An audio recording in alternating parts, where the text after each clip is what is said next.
Ok, merci et bonsoir à tous et toutes. Il m'a été demandé de donner mon opinion sur l'architecture africaine de paix et de sécurité et ses capacités à gérer les conflits dans le Sahel, ainsi que sur la nécessité pour les armées de la région ouest africaine de devenir des armées républicaines articulées à un pouvoir légitime. Je pense qu'il s'agit là d'une thématique très importante et d'actualité, dans la mesure où, depuis la dernière décennie, la région sahélo-saharienne connaît un tournant majeur lié à l'évolution de la situation politique et militaire dans cette partie du monde. Et cette évolution, elle est marquée par la recrudescence et la diversification des défis sécuritaires dans la région, ainsi l'apparition et le développement d'Al-Qaïda au Maghreb islamique, la présence de troupes et de matériel militaire étrangers, notamment français et américains dans la zone, les crises politiques à répétition, ainsi que la paupérisation croissante des peuples de cette région constituent de réelles menaces, de mon point de vue, à la paix et à la sécurité dans la région du Sahel. Donc, mon exposé va porter dans un premier temps sur l'architecture africaine de paix et de sécurité et ses capacités même à gérer les conflits au Sahel. Et ensuite sur les armées nationales africaines, notamment celles d'Afrique de l'Ouest, et la nécessité pour elles d'évoluer vers des armées républicaines.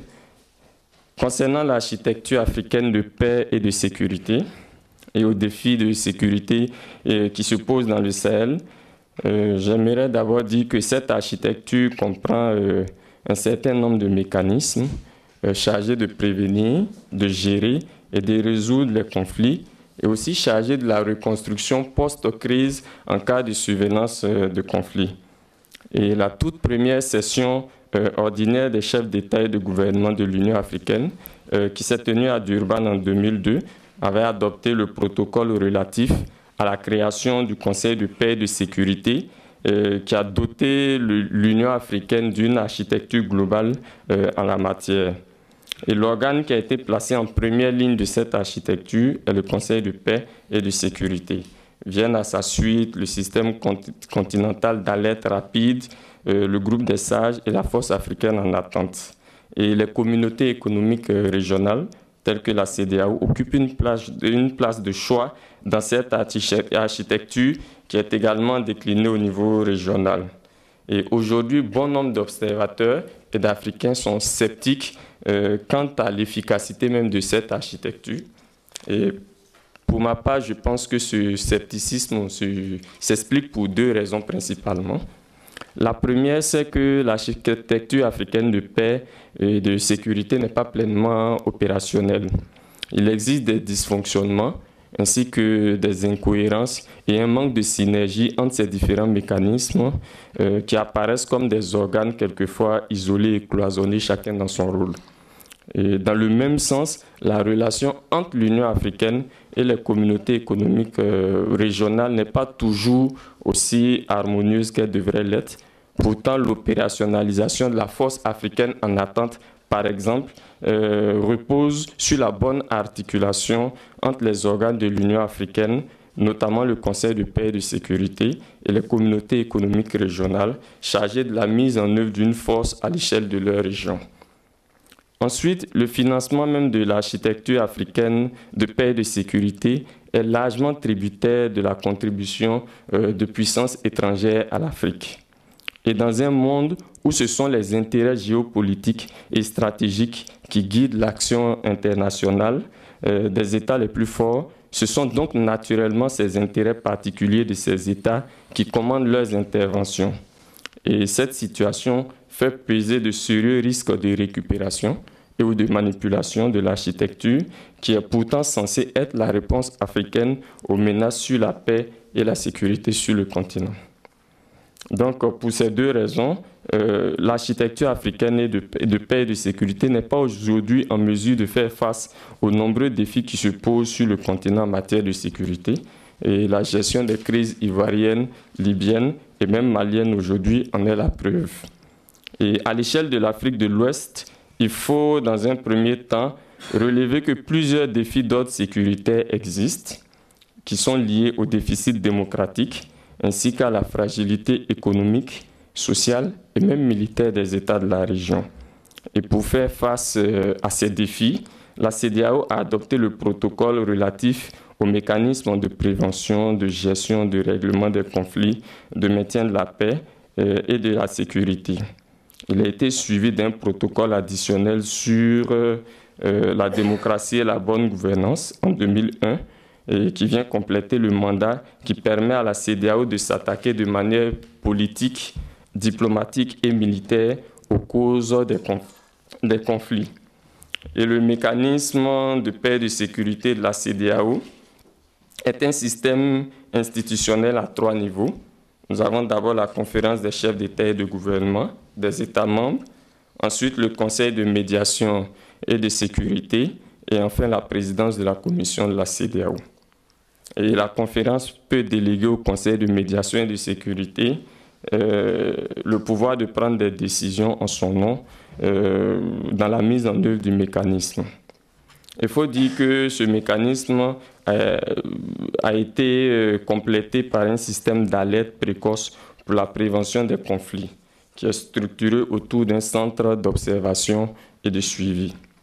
Donc, comme on peut le voir sur le papier, je dirais que c'est une architecture, mais dans la réalité, la CEDEAO peine à apporter des solutions idoines et en temps voulu aux menaces sécuritaires que sont les rébellions, les trafics de tout genre, les actes de terrorisme. Et les capacités d'anticipation de l'organisation régionale laissent sceptiques malgré l'existence d'un système d'alerte précoce, comme je l'ai relevé plus haut. Ensuite, la CEDEAO, de mon point de vue, n'arrive pas à s'illustrer dans la gestion politique et diplomatique du dossier sahélien. À vrai dire, l'organisation est incapable de donner une réponse entièrement africaine aux défis sécuritaires dans la région. Elle est malheureusement dans la même situation que l'architecture africaine de paix et de sécurité. Son indépendance vis-à-vis des puissances étrangères reste à être acquise, ce qui réduit ses capacités à défendre l'indépendance des États de la région et à agir de façon autonome en fonction de ses propres intérêts stratégiques. Les cas ivoiriens et maliens également attestent de cette réalité. Dans ces conditions, il s'agit d'un mécanisme africain par ses institutions et sa composition, mais jouant le jeu des intérêts géopolitiques et stratégiques étrangers à l'Afrique. Il n'est donc pas surprenant qu'elle rencontre d'énormes difficultés dans la gestion des crises dans la région, d'où la nécessité de renforcer les capacités nationales des États membres à prévenir et gérer leurs propres conflits à travers des institutions fortes, crédibles et démocratiques.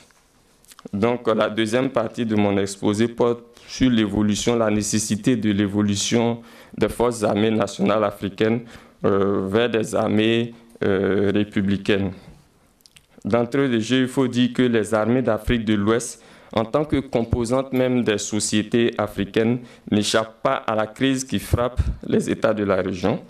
Il n'est pas aujourd'hui exagéré de dire que l'institution militaire est pratiquement en faillite dans une bonne partie des pays d'Afrique de l'Ouest. Et il y a 3 faits, de mon point de vue, qui caractérisent même les armées de ces pays. D'abord, il faut dire que pour la plupart, il s'agit d'armées qui sont dépendantes de puissances étrangères qui les organisent, les forment, les dotent en équipement et quelquefois même les louent pour des opérations extérieures. Ainsi, la plupart de leurs cadres militaires sont formés dans les pays occidentaux. De même, des accords de coopération militaire lient ces pays et leurs armées aux anciennes puissances coloniales. Et cette situation a pour conséquence d'entraîner la mise sous contrôle des armées concernées. Et dans le même sens, la présence de troupes et de matériel militaire étrangers obstrue leur développement réel et annule leur capacité d'autonomie. La deuxième caractéristique, c'est que la plupart de ces armées d'Afrique de l'Ouest ont des capacités organisationnelles et opérationnelles assez limitées. elles sont faiblement dotées en moyens matériels et ont à leur disposition un personnel mal formé, surtout sur les questions liées aux droits humains, à la démocratie et à l'état de droit.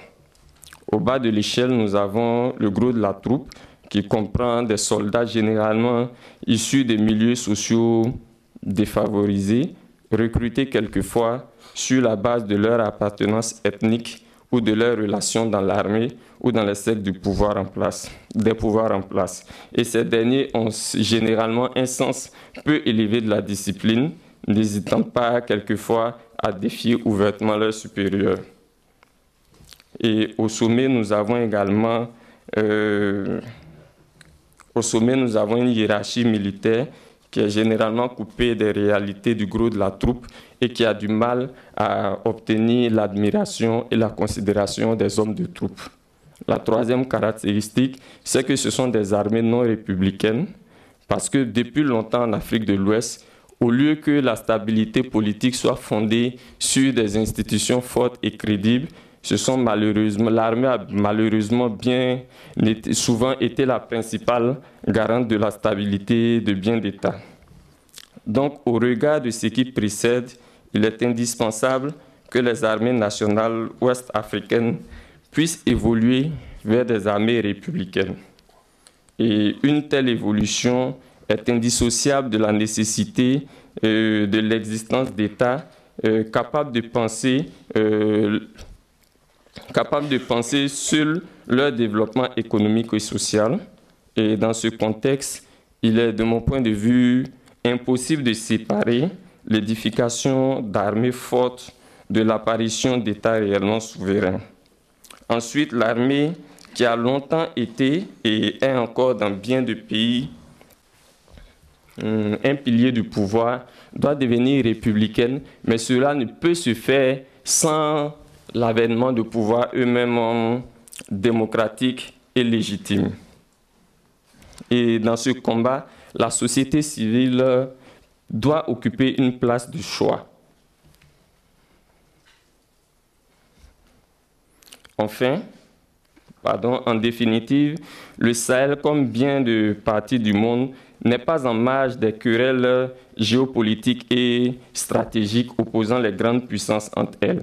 Et une réponse adéquate et durable aux défis sécuritaires dans cette zone passe par la primauté des intérêts des États et peuples de toute la... donc je disais en définitive, le Sahel, comme bien d'États, comme bien d'autres parties du monde, n'est pas en marge des querelles stratégiques et politiques opposant les grandes puissances entre elles. Une réponse adéquate et durable aux défis sécuritaires dans cette zone passe donc par la primauté des États, passe donc par la primauté des intérêts des États et des peuples sur toute autre considération. Et dans leur état actuel, l'architecture africaine de paix et de sécurité et sa déclinaison ouest-africaine ne sont pas en mesure d'apporter des solutions justes aux questions de sécurité dans le Sahel. C'est pourquoi la prévention et la gestion efficace des conflits dans cette partie du monde passent avant tout par la construction d'États véritablement démocratiques, s'appuyant sur des institutions fortes et capables d'apporter des solutions aux préoccupations élémentaires des populations. Je vous remercie.